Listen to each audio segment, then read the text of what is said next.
Addiction Management Centre seeing a rise in prescription and drug abuse cases as more former etomidate and Kpod users switch substances amid a nationwide crackdown. One centre reporting 6 in 10 of its former Kpod abusers making such a move. Sabrina Ng joins us in the studio to explain this. Sabrina, as a reporter here, you are often assigned stories, but sometimes you do stories because you are interested. Yeah, well, and beyond just interest, so I was tipped off by some context in this addiction management space. As we know, there is currently a crackdown on etomidate, right, which has been ongoing since last September. So I was tipped off by some of these contexts telling me that some of these etomidate users are shifting away from etomidate and now to other drugs. So I was curious and I decided to investigate into it. And I started by speaking to a former Kpod user about his experience and, what is the scene and how groups are actually going underground to sell these Kpods. So let's take a listen. The war on vapes is raging on, a crackdown that escalated when etomidate became illegal in September. That pressure is forcing Kpod sellers to retreat into a maze of closed Telegram groups like these. And it's like whack-a-mole. One group gets taken down and another pops right back up. A former Kpod user who wants to be known as Wade says the distribution networks are getting creative. For one, runners are no longer using vans to do doorstop deliveries. One thing is license plates there. Yeah. So it's easy to track lah. And sometimes they don't want to show their face so they draw. He shows me how goods are sold these days through what's called a dead drop. The same method is used by those selling harder drugs like ice and heroin. Sometimes it will be, okay, you meet me at this block, I come, but at this timing you come meet me.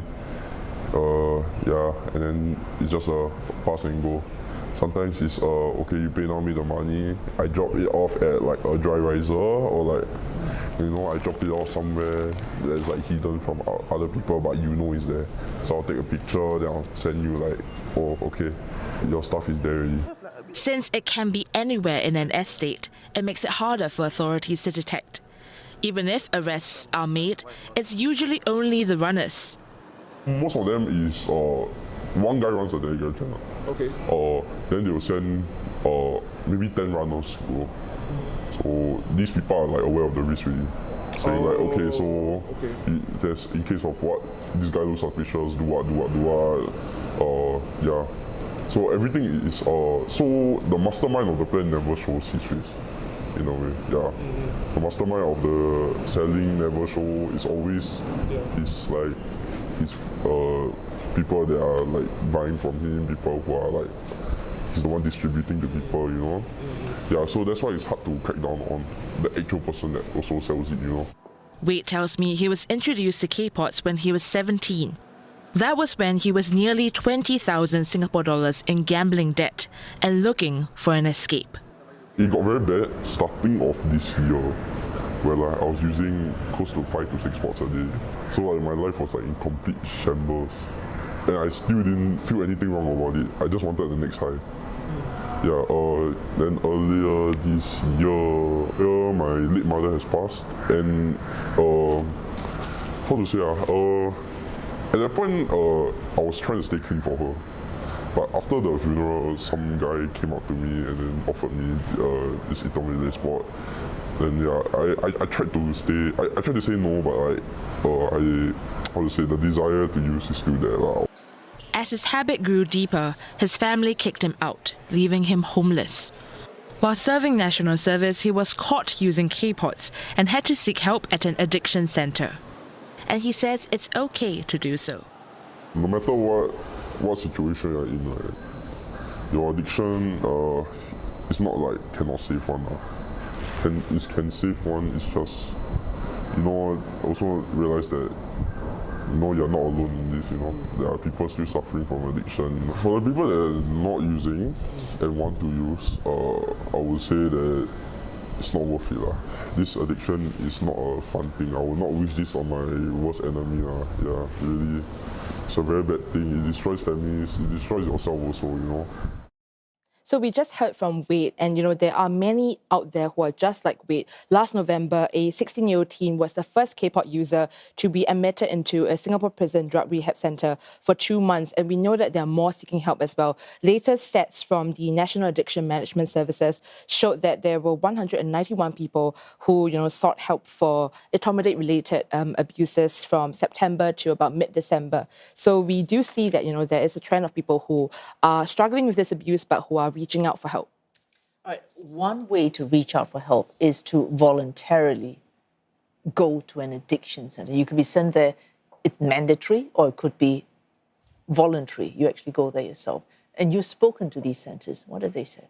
Yeah, so one of the, the big bodies, the big players in this game is the National Addiction Management Service, which I mentioned just now. Now, we spoke to them and they do see cases of prescription drug abuse, but they don't see a discernible trend over the past year. But some of the private centers that I spoke to have observed a rise in people seeking treatment for drug abuse beyond just etomidate. So this includes heroin, meth, the so-called harder drugs, even though there's no hard or soft when it comes to drugs, right? But they also see, abuse to prescription medicines, such as a class of drugs known as benzodiazepines. So this would be more commonly known as Xanax, Valium, Aramin 5. This is used to treat anxiety. It has a sort of muscle relaxing effect, which is why many abusers take it. So one of the specialists that I spoke to tell me that there is a possibility that, in the past, before the government was cracking down on etomidate, it was seen as kind of easier to get. And maybe if I abuse it, the, penalties on it wouldn't be so harsh.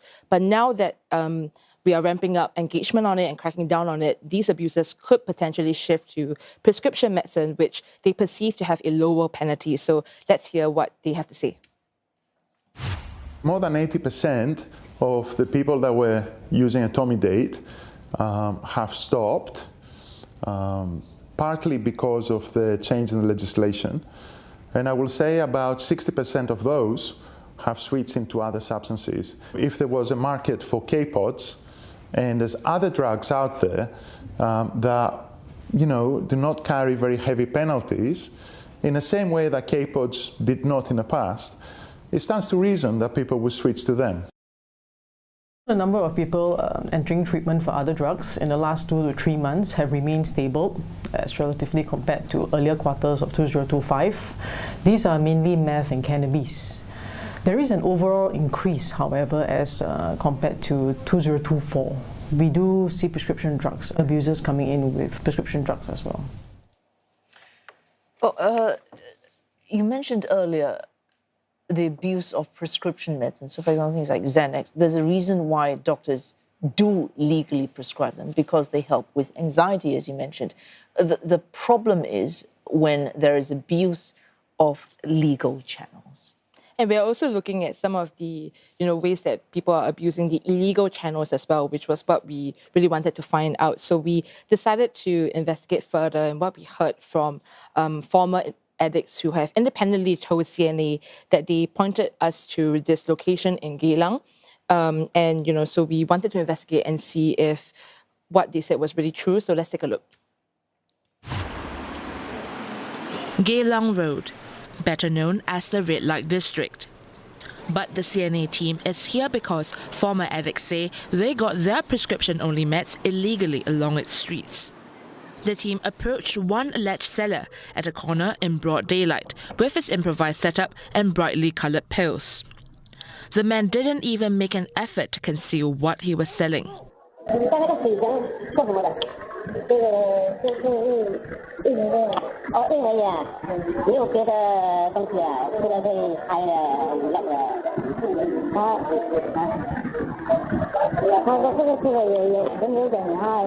So far, only illegal sex drugs. Besides Viagra, he was selling what's called magic water, going for $25 a bottle. We didn't ask further and went on. The next suspected street vendor was less than a 5-minute walk away and eagerly waved us over.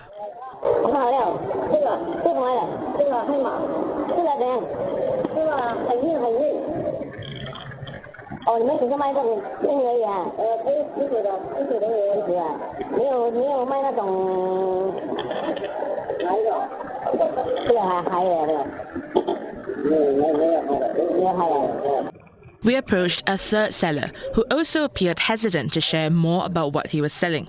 CNA did not purchase any of the products. Former addicts also told CNA about a particular coffee shop. There is no indication that the owners are involved. On earlier visits at different times of the day, CNA observed several men approaching an individual seated at a table across. The individual was seen leaving the area before returning a short time later. On our recent visit, no one was around. One source tells CNA sellers of prescription medicine in the area are easily spooked and won't sell to just anyone. So it seems this secrecy is also what allows this trade to continue. In mid-December, a joint sting by authorities seized more than 31 litres of illegal cough syrup and over 5,200 units of addictive prescription medicine during a raid at a Jew Church residential unit. A month before, in November, similar crackdowns occurred at Yishun and Changi Airport. Now, we were hoping to get more evidence and we wanted to find out, what are the prices, what types of drugs were being sold. But we also had to balance the safety of our team who were on this story. Too many visits back to the same place could, tip off the sellers and also potentially endanger our team. But as you saw, there were multiple drug operations over the past few months. And it shows that there is indeed a market of demand and supply. So sellers know how to stay silent and cautious and who to sell to and who to not sell to, which is also part of how these transactions are kind of kept out of light and how they can kind of keep their business going as well. All right. Relatively speaking, legal channels might be, because they're a law enforcement thing, easier to find, easier to take out. But when they are sold via relatively legitimate channels, that could be difficult to tackle. Yes, very much so. I mean, I spoke to a doctor who penned a paper on the prevalence of recreational and prescription drug use in Singapore, and she works in the A&E, and she shared some anecdotes on how patients do come in with requests for drugs repeatedly, or even they shop around for drugs with different doctors. So some could claim that, I've lost my prescription, or others could even claim, let's say I'm allergic to something like Panadol, could you give me like a stronger painkiller? And for doctors, of course, their priority is to really make sure that their patients are doing well. And so it's hard for them at times to discern when a patient is, really telling the truth and when they could be, signs of an abuser. But there are ways and there are guidelines for these doctors to follow too. And there also has been cases of excessive or inappropriate prescription of drugs. According to the latest available stats from the Singapore Medical Council, we saw that there was a big spike in 2022 of 15 cases. And as of the latest stats we have from 2024, 19 cases are under review. So I also asked the doctor, what are some of the key reasons why a drug abuser would want to switch to using prescription medicine, right? Everyone could have a different drug that they abuse. And she says that these medicines are often less stigmatized as compared to, something like heroin, something like meth. As you mentioned, these are drugs that are prescribed for legitimate users. They have an actual medical use to them. And so it's also harder to catch and detect the abuse of these drugs as compared to something like cocaine or heroin. Yeah. Because one, prescription medicine is prescribed by doctors, so it's not illegal. Two, it possibly is easier to obtain because you need to see a doctor to get the medicine, or they can actually go to the black market to get illicit prescription medicine. It may be a bit cheaper than illicit drugs. And it's for prescription medicine is for now, not all of it can be detected on routine drug screen, whereas illicit drugs can. Now, some of the things I also discussed with the doctor is the possibility of an anonymous nationwide study to kind of further understand this issue. From what we know, the latest data on prescription medicine abuse is over a decade old. And so, she does agree that, more can be done to understand and to learn more about this issue as well. And on the government enforcement side, the authorities, of course, are cautioning that prescription medicine should only be taken from legitimate sources. If you take them from illegitimate sources, they could be often mixed with other products and cause serious health implications. And of course, the penalties for illegally importing, manufacturing, or selling these products is around up to 2 years. And we do see, continuous effort by the authorities, not just in the online space to take down those channels, but also in physical raids. They do conduct them regularly to make sure that these drugs are off the street.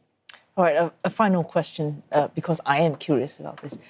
we're sitting in the safety of a studio, so we take safety for granted. But when you mentioned you had to balance the safety needs of your team when you carried out this investigation, were there any points when you thought you are going too far, time to pull back on this investigation? Final question. Well, we went into this investigation, especially the parts with hidden camera filming, as we saw, with a lot of preparation, and I mean, some of the security details I can't just give away because of the safety of my team. But we had, I would say, maybe a team of 6 or 7 down who were just ready, and we had escape routes, and we planned out which areas to go. We had safe points, and we made sure to check in with each other, and we had a way to communicate to each other so that if we found that someone was following us, or if there were people who were looking maybe not with the best intention, there will be a way for us to kind of safely de-escalate the situation, safely get ourselves out of there. But yeah, so it was a lot of communication, and it was a lot of wanting to do justice to the story, but also having to make sure that we are safe as well. Yeah. Thanks for coming in, Sabrina. Some real boots on the ground journalism is going on. Thank you. Our reporter, Sabrina Ng.